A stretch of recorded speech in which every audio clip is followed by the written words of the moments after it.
మహారాష్ట్ర ఎన్నికల్లో కొత్తదైనటువంటి రికార్డులు ఏంటంటే ఎన్నికలకు ముందు కూటమిగా ఏర్పడిన తర్వాత గత 50 ఏళ్లలో ఇంతటి భారీ విజయం అన్నది ఎవరికీ దక్కలేదు.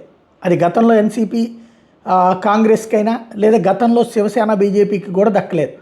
అంటే అంత భారీ మార్పు వచ్చింది పబ్లిక్లో. గత 50 ఏళ్లలో ఎవరికి దక్కనంత మెజార్టీ వచ్చింది. అట్లాగే కోఫ్రీ పంచ్ పకాడి నుంచి 1.2 లక్షలకు పైగా మెజార్టీతో శివసేన అధినేత ఏక్నాథ్ షిండే గెలవడం మరొక సంచలనం.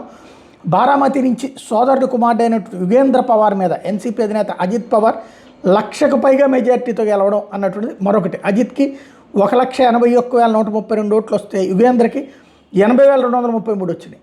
అలాగే నాగపూర్ నైరుతి సీట్లో దేవేంద్ర ఫడ్నవీస్ గెలిచారు. గతం కంటే కూడా ఆయన మెజార్టీ తగ్గింది. అది తనకి ఇబ్బందికరమైన అంశం. 39,710 ఓట్ల మెజార్టీ వచ్చింది.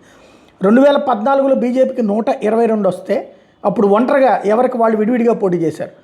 2019లో 105 సీట్లు వచ్చినాయి. అప్పుడు కలిసి పోటీ చేశారు. 144 పోటీ చేశారు. ఈసారి ఏకంగా వాటన్నిటినీ అధిగమించి 132 సీట్లకి ఎగబాకడం అన్నటువంటిది కీలకమైనటువంటిది. ఇది సునామీలా విరుచుకుపడతాయని ఊహించలేదన్నటువంటిది ఇప్పుడు చెప్పుకుంటున్నారు.